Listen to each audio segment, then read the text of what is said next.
Hey guys, here's another my freelancing tips and tricks and ideas of how you can go into freelancing and be confident about yourself and become successful. For those of you who don't know me, my name is Todoroff. I've been freelancing as a motion designer and videographer for the past 6 years. And I know that one of the biggest problems that I had before I went into freelancing was that I actually had fear that I'm going to fail. And I really wanted to have some sort of assurance that everything is going to go well. Well, there's no assurance. It's like with every other business or every other thing you decide to do, you just need to do it. So although there's always going to be fear, I'm going to give you one tip that is going to help you a lot. And this tip is that no matter how difficult the task is, if you put your mind, like basically not just your mind, if you put all your time into it, if you spend every living hour of doing this, there's absolutely no way that you're not going to be successful. So it might take you 3 months, it might take you 6 months, it might take you 5 years. If you put all the time that you have into what you want to do, you are going to become successful. There's like no other way. This is how it's going to become. You might suck in the beginning, but by month 6 usually, or month 12 or 24, whatever, you're going to be very, very good at what you're doing. You're going to be way more successful because you're going to be spending a lot of time doing what you have to be doing. So if you decide to go into freelancing, the first tip is be obsessed. So this is the tip.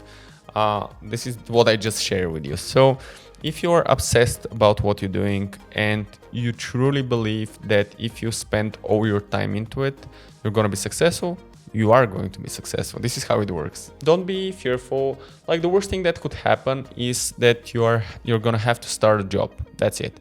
Or like better case, like not like the worst case scenario would be just like to leave the freelancing idea and to start the job full time. But there's like sort of something in the middle. You can start part-time. Of course, there are different ways to start freelancing. We can talk about this as well. You can freelance for end clients, like software companies and I don't know, like financial institutions, banks or whatever. Or you could just freelance for other studios, which is also pretty good. You know, I have friends who are doing this and they're doing pretty well.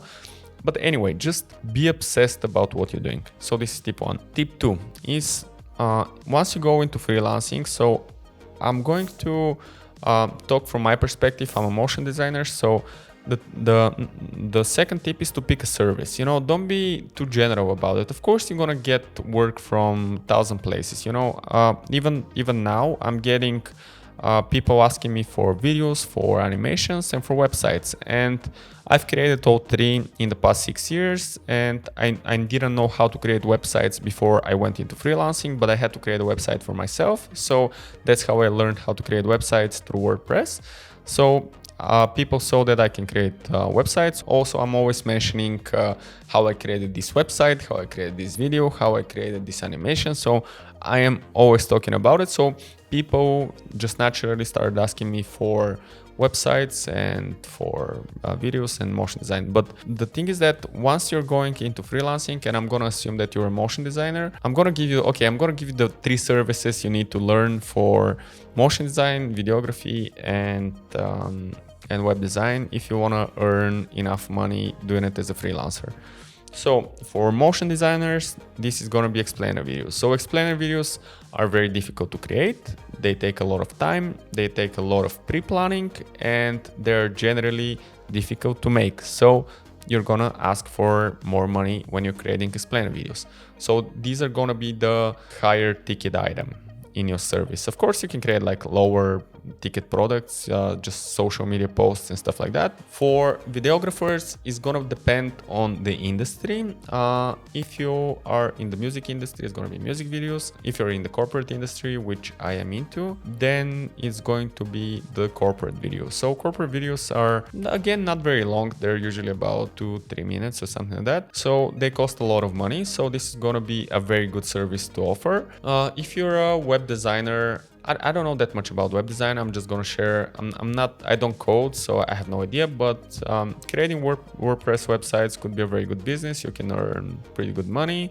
you could charge a lot and people are going to pay you. There are a lot of companies right now that still don't have websites, so that's going to be a very, very good service to pick. And also, it doesn't take much time to create, especially WordPress websites. You could be creating web designs if you're a graphic designer. That also could be very good for you. I think you could be making a lot of money.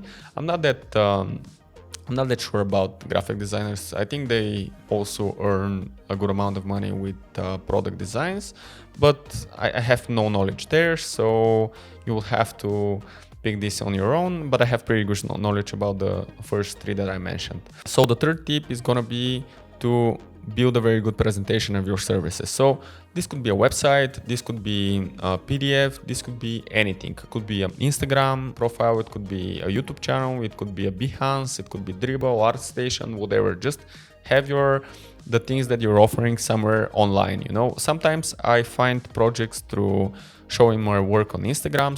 Sometimes I show my stuff on YouTube. Sometimes I just show my website. Like most of the times I just show my websites, but also I have some PDFs that I use to send into emails. For example, if I'm sending an email to a client, I might just attach a PDF with a bit more info about the services that we offer. So that could be very beneficial as well if you're doing that. But the point I'm making is always have the services somewhere online or somewhere where you can show them quickly on your phone or something like that, because when you're going into conversations with people, they're very often going to ask you to show them what you have done or what you're doing. So you have to be quick. Even if it's not in person, you have to be able to show your work quickly, and it has to be presented in a good way. I've had people sending me work from just Dropbox accounts or Google Drive accounts. That doesn't seem serious. You just need to have them somewhere on a PDF or a website. Just quickly create a website through WordPress, Squarespace, or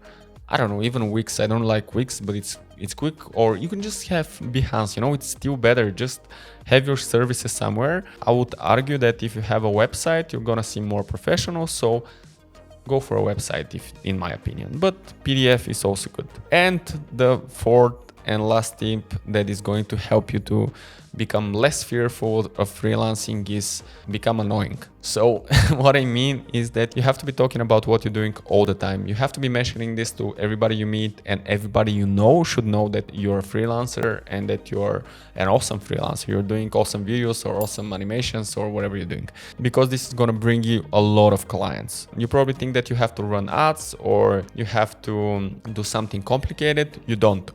Honestly, I built my business just through my inner circle. This is the thing that helped me the most, just networking and knowing the right people. Just if you have a person who can connect you to another person, or just know a person who works in a company that you would like to work with and create a project for them, just tell everybody and give them ideas, you know, tell them an idea you have that could be beneficial for them. Just talk about it and you're gonna be surprised how much work this is gonna bring you. It's not that difficult, you just have to do it.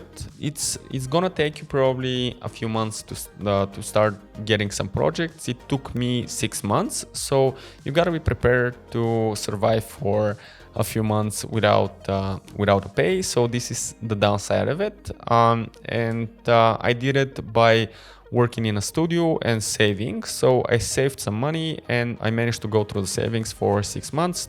So this is what I did. I was very frugal, so this is also important. Also, you can download my PDF on how to earn your first $1,000 as a freelance animator. This is probably going to give you more ideas on how to do it. It's in the description below. And thanks for watching, guys, and I'll see you in the next one. Bye-bye.